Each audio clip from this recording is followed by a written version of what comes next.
Finally আমরা চলে এসেছি। চুপচাপ বসার জায়গা দেয় না। আমার কাছে দেখুন, মার কাছে দাও। কোথায় যাচ্ছি আমরা এত তাড়াতাড়ি, এত সকালবেলা? এখন বাজে হচ্ছে গিয়ে 6:30। বেরিয়ে শেষে পিকনিকে যাব। কোথায় যাব? টাকিতে। তোমাদের সাথে সবগুলোই শেয়ার করবো। এখন তাড়াতাড়ি করে বাসে উঠি, মানে বাসটা দাঁড়িয়ে আছে তো, এরপরে নাহলে জায়গা পাবো না। ওই যে মা আসছে, বাবা চলে বাসে বসে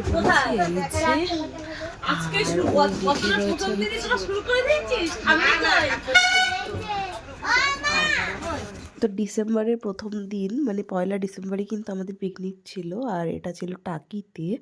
তো মানে এটা হচ্ছে গিয়ে মা বাবার যে যোগার ক্লাস থাকে সেখান থেকে আর কি পিকনিকটা। তো প্রত্যেকবারই আমি পিকনিকে যাই, আর আমার গলার অবস্থা দেখে বুঝতেই পারছো আমার প্রচণ্ড শরীর খারাপ। মানে এই শরীর খারাপ অবস্থাতেই পিকনিকে গেছিলাম, এত পরিমাণে ঠান্ডা লেগেছে। তো যাই হোক, তো গেছি। ওখানে সমস্তই সিনিয়র মানুষজন ছিলেন, মানে লাইক ওই শাশুড়ি বা ওখানে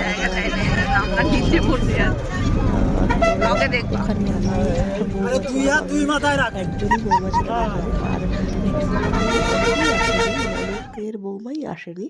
তো এই যে আমরা পৌঁছে গেছিলাম হচ্ছে টাকিতে, আর মাঝখানে আমার শরীরটাও একটু খারাপ হয়ে গেছিলো, কারণ হচ্ছে গিয়ে মানে ভোরবেলা বেরিয়েছিলাম আর বাসে জায়গা পাইনি একদমই।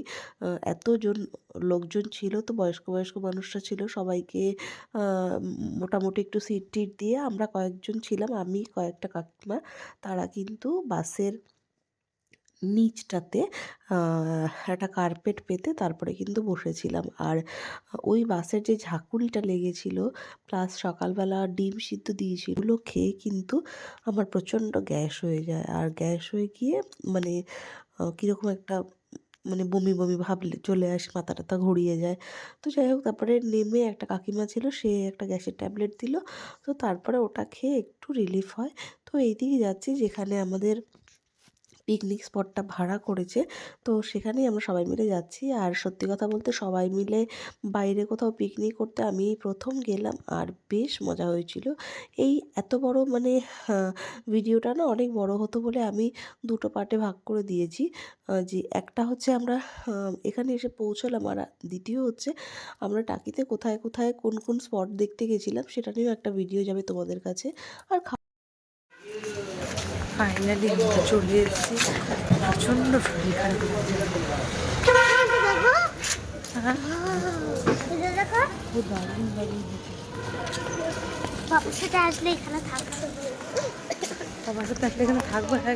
যেহেতু আমি প্রত্যেকবার এনাদের সাথে পিকনিক করি, মানে এই গ্রুপের সাথে, মা বাবার এই গ্রুপের সাথে, তো প্রত্যেকেই আমার পরিচিত, আর প্রত্যেকেই কিন্তু আমাকে বেশ ভালোবাসে। তো ওই জন্য কোনো প্রবলেম হয় না যে এই না বয়স্কদের সাথে পিকনিকে যাচ্ছি বলে কোনো প্রবলেম হবে, সেটা কিন্তু হয় না। কারণ এখানে কিন্তু প্রত্যেকে ভীষণ পরিমাণে মজা করে। তো এখানে কিন্তু মেয়েও ভীষণ আনন্দ পেয়েছিল। আর এই প্রথমবার আমরা বাইরে কোথাও যেহেতু এসেছিলাম, আর এই জায়গাটা এত বড় আর এত সুন্দর যে কি বলবো, প্রপার্টিটাও ভীষণ সুন্দর। তো আমরা কিন্তু ওখানে গিয়ে তারপরে একটুখানি বাইরেও এক্সপ্লোর করতে বেরিয়েছিলাম পুরো টাকিটা। সে মানে একসাথে এতগুলো কি বলবো, ভিডিওটা বড় হয়ে যাবে বলে আমি ভাগ ভাগ করে তোমাদের সাথে শেয়ার করবো ভিডিওটা, তোমরা প্লিজ একটু দেখে নিও। তো সকালবেলা কিন্তু ব্রেকফাস্ট আমাদের বাসেই হয়ে গেছিলো, আর সেটা কি কি হয়েছিল তার জন্য কিন্তু আমি আলাদা করে ছোট্ট একটা ব্লগ দিয়ে দেবো খাওয়া দাওয়ার। আর এখানে যে যার মতন কেউ খাচ্ছিল, কেউ নিজের নিজের মতন মজা করছিল। এখন একটু শরীরটা ঠিক লাগছে, এখন ভালো লাগছে। যখন এসছিলাম না তখন ওই সকালবেলা ডিম সিদ্ধ টিদ্ধ দিয়েছিল, ওটা খেয়ে একটু গ্যাস হয়ে গেছিলো, ওই জন্য শরীরটা খারাপ লাগছিল। এখন একটু ঠিক আছে, তাই জন্য ভালো লাগছে ফটো। তো উইন্টারের এই পিকনিকটা কিন্তু আমি বড়দের সাথেই প্রথম পিকনিকটা শুরু করেছি, তারপরে জানি না আর পিকনিক কতটা কি হবে, কিন্তু এই পিকনিকটা কিন্তু আমি মিস করি না। আর জানো কালকের হচ্ছে গিয়ে মেয়ের এক্সাম রয়েছে, মানে PP2 রয়েছে, কিন্তু এত মানে প্রত্যেকবার যেহেতু ও যায়, আর ওর মানে মা দাদা মানে ওর ঠাকুমা দাদুও যেহেতু প্রত্যেকবারই ওকে নিয়ে যায়, ওই জন্য কিন্তু এবারও যথেষ্ট বায়না করার পরই আজকের এখানে আসা হয়েছে, না হলে আমার কিন্তু একদমই ইচ্ছে ইচ্ছে ছিল না এখানটায় আসার, কিন্তু এসে দেখলাম যে না, খুব সুন্দর একটা পরিবেশ আর খুব সুন্দর একটা মানে কি বলবো পিকনিক হয়েছিল। তাই তো, এই রেবিট পুরো চুপচাপ করে বসে রয়েছে। তাই না? পছন্দ তো, ভালো লাগছে র্যাবিটগুলো।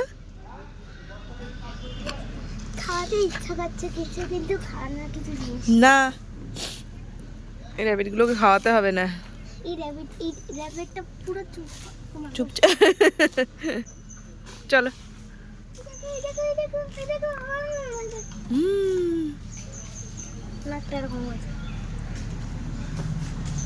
নাকটা কেমন করছে? তারপরে এইখানে দেখো, এই যে এটা কি একটা হোটেল টাইপের ছিল, ভীষণ বড় কিন্তু ছিল এই হোটেলটা। আর ম্যাক্সিমাম হোটেলগুলো এরকম বড় বড় ছিল, আর ভীষণ পরিষ্কার পরিচ্ছন্ন জায়গা ছিল, মানে নিট অ্যান্ড ক্লিন জায়গা। আর এই সমস্ত জায়গায় আসতে ভীষণ ভালো লাগে। ফাইনালি এবার আবার পিকনিক স্পটে চলে আসলাম। আর জায়গাটা এত ভালো, ভীষণ ভালো একটা জায়গা যেখানে আমি আসলাম। আমি প্রথম আসলাম টাকিতে, কিন্তু এত আমি অসুস্থ, মানে এত শরীরটা খারাপ লাগছে, সর্দি হয়েছে, ঠান্ডা লেগেছে প্রচণ্ড, প্লাস গলাটা কীরকম খুসখুস খুসখুস করছে। আর এই ঠান্ডা লাগলে না একদম ভালো লাগে না, কীরকম গলাটা কীরকম কিচিরমিচির করে, মাথাটা আরো করবে, আরো চিৎকার করবে, তারপরে মাথাটা যন্ত্রণা করে। কি আরো চিৎকার করলে? আর দেখে পুরো মাথাটা যন্ত্রণা করে যাচ্ছে। না হলে আমার ভীষণ ভালো লেগেছে জায়গাটা, এত সুন্দর। আর যেখানে আমরা পিকনিকটা করছি সেই জায়গাটাও তোমাদেরকে দেখি, যে এই জায়গাটাও সত্যি খুব সুন্দর, ভীষণ। জায়গাটা চলো, এই জায়গাটা খুব সুন্দর। এখন খাবে, মানে সত্যি দারুণ জায়গা একটা। বিকেলবেলা আমরা কিন্তু কয়েকজন, মানে প্রায় 10-12 জন মিলে গেছিলাম একটু বোটে চড়তে। মেয়ের ভীষণ জেদ ছিল যে বোটে চড়বে, তো যাই হোক সেই জন্য আমরা চলে গেছিলাম। আর তারপর এখানে ফিরে এসে দেখি সবাই কফি পকোড়া খাচ্ছে। এইবার আমরা এবার বেরোনোর পালা, মানে বেরোতে হবে এবার। তো এখানে যে যে জায়গাগুলো আমি ঘুরতে গেছিলাম, তো সেই জায়গাগুলো নিয়ে একটা ভিডিও তোমাদের সাথে শেয়ার করবো, তোমরা একটু দেখে নিও প্লিজ। তো আজকের এই ব্লগটা কিন্তু এই পর্যন্তই থাকলো। দেখা হচ্ছে পরের পার্টে, মানে আমরা কোথায় কোথায় ঘুরতে গেছিলাম সেই পার্টে। আর এতজন মিলে আমরা সবাই মিলে গেছিলাম। তো যাই হোক, দেখা হচ্ছে নেক্সট ব্লগে। টাটা।